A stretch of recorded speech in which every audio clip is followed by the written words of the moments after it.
Bonjour à tous amis auditeurs, voici la minute du bonheur. Et aujourd'hui, la source unique de tous les biens. L'aide humaine, nous le savons, nous fait souvent défaut. Nous savons également que la source de tous les biens est l'esprit qui est en nous. Cependant, au cours d'une affaire qui nous tient à cœur, nous mettons notre espoir en Madame X ou en Monsieur Y. Et lorsqu'ils nous déçoivent, nous tenons tout pour perdu. Nous agissons comme des gens qui ne compteraient pas pour avoir du pain que sur le boulanger du coin, et qui se croiraient voués à la famine lorsque ce boulanger serait par hasard fermé. D'abord, il y a d'autres boulangers. Ensuite et surtout, il y a les grands champs de blé du monde. Il importe de bien nous mettre en tête que les possibilités que nous apportent les gens auxquels nous avons affaire sont un effet et non pas une cause.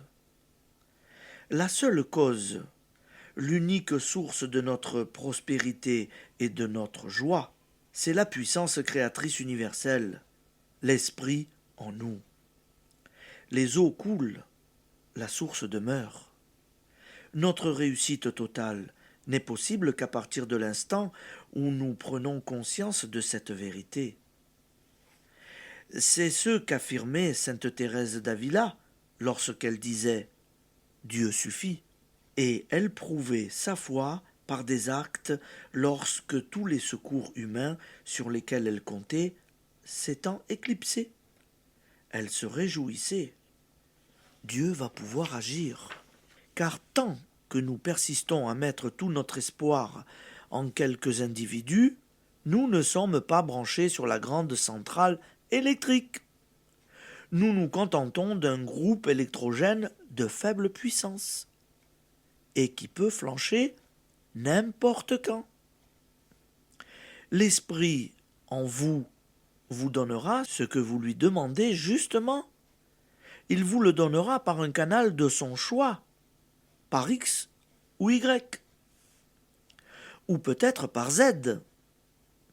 Ce qui importe donc, ce n'est ni X, ni Y, ni Z, mais l'esprit en vous. Voyez-vous la différence ? J'admets qu'il soit difficile, lorsque nous faisons des projets, de ne pas envisager avec ardeur telle solution qui nous semble heureuse.